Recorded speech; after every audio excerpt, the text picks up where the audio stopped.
হিসাবটা ছিল খুবই সহজ। যে দল জিতবে তারা প্রথম কোয়ালিফায়ারে খেলার সুযোগ পাবে, আর যারা হারবে তাদেরকে এলিমিনেটর খেলতে হবে, মানে টানা 2 ম্যাচ জিতে তাদেরকে ফাইনালের টিকিটটা কাটতে হবে। তো এই জায়গায় সাওয়াই মানসিং স্টেডিয়ামে পাঞ্জাব আর মুম্বাইয়ের মধ্যেকার ম্যাচে টস জিতেছিলেন ওই জায়গায় শ্রেয়াস আইয়ার, তিনি আগে ফিল্ডিং করার সিদ্ধান্ত নিয়েছিলেন। তো মুম্বাই ইন্ডিয়ান্সের দুই opener Rohit Sharma, Ryan Rickelton, মানে শুরুতে যারা অ্যাজ ইউজুয়াল তারা যেভাবে ফ্লাইং স্টার্ট করে ঠিক সেভাবেই আর কি করেছিলেন। তো ওই জায়গায় তাদের ওপেনিংয়ে 45টা রান উঠেও গেছিলো, কিন্তু ওই জায়গায় মানে পাওয়ার প্লের একদম লাস্ট ওভারে রায়ান রিকেলটন ওই একটা বড় শট খেলতে গিয়ে নিজের উইকেটটা খুইয়ে দিয়ে বসেন ওই মার্কো জেনসনের একটা ডেলিভারিতে। তো ওই জায়গায় তিনি 27টা রান করে আউট হয়ে গেল। এরপর মানে এদিন নাম্বার 3-তে ব্যাটিং অর্ডারে প্রমোট করা হয়েছিল সূর্যকুমার যাদবকে, তার রিসেন্ট পাস্ট ফর্ম দেখেই মানে এই ডিসিশনটা নেওয়া হয়েছিল নিশ্চয়ই মুম্বাই ইন্ডিয়ান্সের ম্যানেজমেন্টের তরফ থেকে। তো সূর্যকুমার আর ওই রোহিত শর্মার মধ্যে এরপর মানে সেকেন্ড উইকেটে একটা 36 রানের পার্টনারশিপ গড়ে ওঠে। মানে এই পার্টনারশিপে রান তোলার কাজটা মূলত ওই স্কাই করছিলেন। তিনি তার ওই মানে ভালো ফর্মের ধারাটা এই দিনও অব্যাহত রাখলেন। পাওয়ার প্লের প্রথম 6 ওভারের মধ্যে মুম্বাই তুলে ফেলেছিল 1 উইকেটে 52।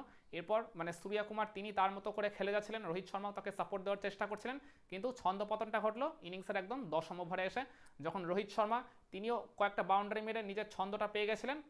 কিন্তু ওই জায়গায় হারপ্রীত ব্রারকে একটা বড় শট খেলতে গিয়ে লং অনে নিজের মানে ক্যাচটা দিয়ে বসেন। তো যার ফলে 24টা রান করে তিনি ওই জায়গায় আউট হয়ে গেলেন।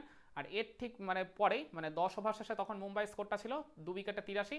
আর মানে ওই পার্টিকুলার ওভারটা মানে এরপর 11 নম্বর ওভারে মানে 4 নম্বরে ব্যাটিং করতে আসা তিলক ভার্মার উইকেটটাও হারিয়ে ফেলে মুম্বাই ইন্ডিয়ান্স। তো যার ফলে পরপর 2 ওভারে রোহিত শর্মা আর তিলক ভার্মার উইকেট হারিয়ে বেশ তখন চাপে পড়ে যায় মুম্বাই। ওই জায়গায় তাদের স্কোরটা তখন বোধহয় 3 উইকেটে 86 হয়ে যায়। এরপর ক্রিজে আসেন উইল জ্যাক্স, মানে তিনি জেনারেলি 3 নম্বরে ব্যাটিং করেন, এদিন তাকে 5 নম্বরে পাঠানো হয়েছিল। তো এই জায়গায় এসেই তিনি কিন্তু 2টা 4 একটা ছক্কা মেরে বেশ একটা পজিটিভ মানে স্টার্ট করে দিয়ে গেছিলেন তার পার্টিকুলার ইনিংসে। ওই জায়গায় তার আর স্কাইয়ের মধ্যে একটা 19 রানের জুটি গড়ে উঠলো।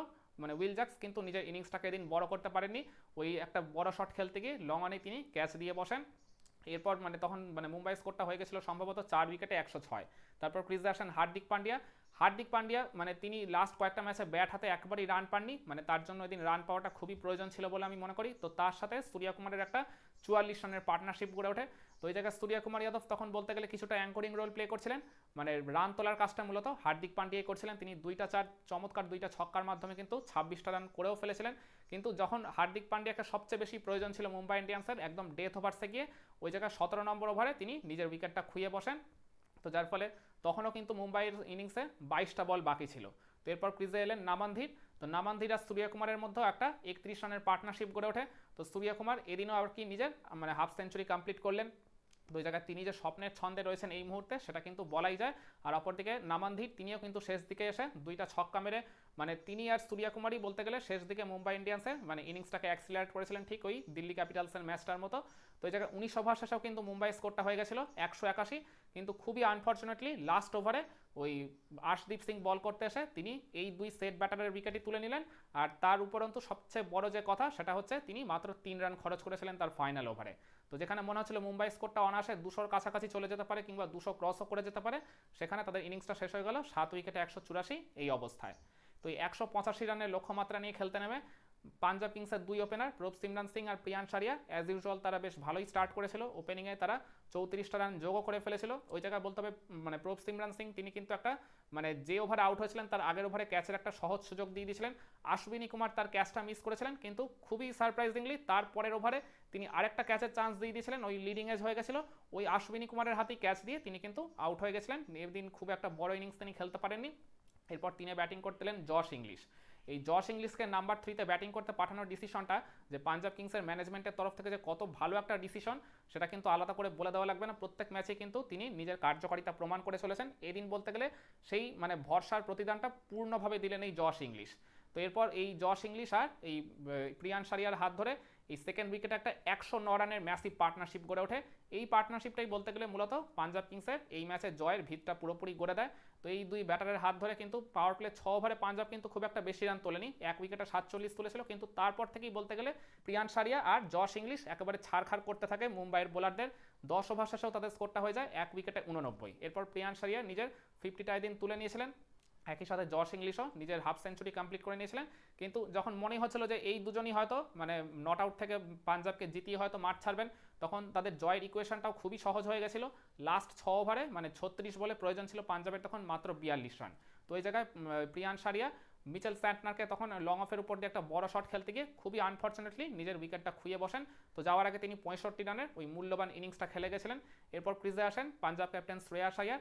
তো শ্রেয়াস আইয়ার আর জশ ইংলিশের মধ্যে এরপর একটা 28 রানের মতো জুটি গড়ে ওঠে ওই থার্ড উইকেটে। তো জশ ইংলিশও তার ওই ঝোড়ো মেজাজে ব্যাটিংটা কন্টিনিউ করে যাচ্ছিলেন, কিন্তু একদম ইনিংসের লাস্টের দিকে এসে তিনি নিজের উইকেটটা খুইয়ে বসেন। তো যার ফলে 42 বলে 73 রানের একটা ফ্যান্টাস্টিক ম্যাচ উইনিং ইনিংস খেলে তিনি ওই জায়গায় আউট হয়ে গেছিলেন।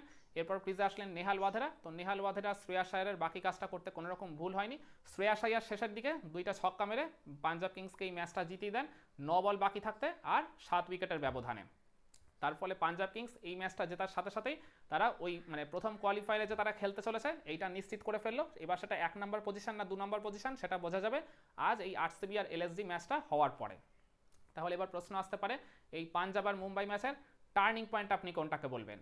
আপনারা বলতে পারেন মুম্বাই ইন্ডিয়ান্স ওই তাদের ইনিংসের ওই নবম আর দশম ওভারে রোহিত শর্মা আর তিলক ভার্মা এই দুই ব্যাটারের উইকেট যে পরপর হারিয়ে ফেলেছিল, সেখানে আমি মনে করি তারা কিন্তু বেশ একটা বড়সড় ধাক্কা খেয়েছিল। তো পরপর 2 ওভারে 2 বড় ব্যাটারের উইকেট চলে যাওয়াটাকে আপনারা এই ম্যাচের টার্নিং পয়েন্ট বলতে পারেন। কিংবা বলতে পারেন ওই বিজয় কুমার বৈশাখ তিনি কিন্তু তার ব্যক্তিগত 2 ওভারে পরপর 2টা উইকেট তুলেছিলেন। প্রথমে তিলক ভার্মাকে ফিরিয়েছিলেন আর তার ঠিক 1 ওভার পরেই তার নিজের ব্যক্তিগত সেকেন্ড ওভারে তিনি কিন্তু ফিরিয়ে দিয়েছিলেন ওই উইল জ্যাক্সকে, যিনি কিনা ডেঞ্জারাস হয়ে উঠেছিলেন 2টা 4 আর একটা ছক্কা মেরে। আমি বলবো বিজয় কুমারের ওই পরপর 2 ওভারে 2 উইকেট তুলে নেওয়াটা কিন্তু এই ম্যাচের টার্নিং পয়েন্ট হওয়ার অবশ্যই দাবিদার। কিংবা আপনি বলতে পারেন হার্দিক পান্ডিয়ার উইকেটটার কথা। হার্দিক পান্ডিয়া যখন আউট হয়ে গেছিলেন তখনও কিন্তু তাদের ইনিংসে 22টা বল বাকি, মুম্বাই তখন 150 রানের গন্ডি আর কি পেরিয়েছে সবে। হার্দিক পান্ডিয়া যদি ক্রিজে শেষ পর্যন্ত থাকতে পারতেন কিংবা আর একটা বা 2টা ওভারে যদি স্টে করতে পারতেন, ইউ নেভার নো ম্যাচের ফলাফলটা হয়তো অন্য কিছু হতেও পারতো। মুম্বাই তাদের স্কোরটাকে ডেফিনেটলি হয়তো 200+ রানের গন্ডিতে নিয়ে চলেই যেতে পারতো। আমি মনে করি হার্দিক পান্ডিয়ার উইকেটটা ওই পার্টিকুলার টাইমে এই ম্যাচের জন্য মানে মুম্বাই ইন্ডিয়ান্সের পয়েন্ট অফ ভিউ থেকে খুবই ক্রুশাল হয়ে গেছিল। তো তার উইকেটটা ওই ম্যাচের টার্নিং পয়েন্ট হতে পারে। কিংবা আপনি বলতে পারেন ওই প্রিয়ান সারিয়া আর জশ ইংলিশের মধ্যে যে 109 রানের ম্যাসিভ পার্টনারশিপটা গড়ে উঠলো, যে পার্টনারশিপটার উপর ভর করেই বলতে গেলে পাঞ্জাব এই ম্যাচে তাদের জয়টা পুরোপুরি সুনিশ্চিত করলো। তো এই পার্টনারশিপটাকেও আপনি এই ম্যাচের টার্নিং পয়েন্ট হিসেবে তুলে ধরতে পারেন। কিংবা প্রিয়ান সারিয়ার 65 রানের ইনিংস অথবা জশ ইংলিশের 73 রানের মানে ব্যক্তিগত ইনিংস দুটোকেও আপনি এই ম্যাচের টার্নিং পয়েন্ট হিসেবে তুলে ধরতে পারেন। কিন্তু আমার কাছে এই সব কিছু পেরিয়ে এই ম্যাচের যেটা আলটিমেট টার্নিং পয়েন্ট মনে হয় কোনটা জানেন?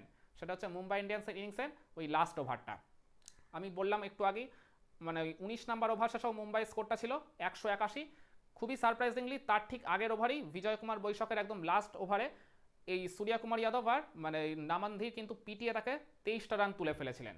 তো তখন মনে হচ্ছিল যে লাস্ট ওভারেও যদি ওরকম একটা 22-23 রানের ওভার আসে তাহলে তো ডেফিনেটলি মুম্বাই তাদের মানে ইনিংসটাকে 200+ রানের গন্ডিতে টপকে নিয়ে যাবে, কিংবা 200 না হলেও অন্তত 200-র কাছাকাছি একটা মানে স্কোরে দাঁড় করাবে।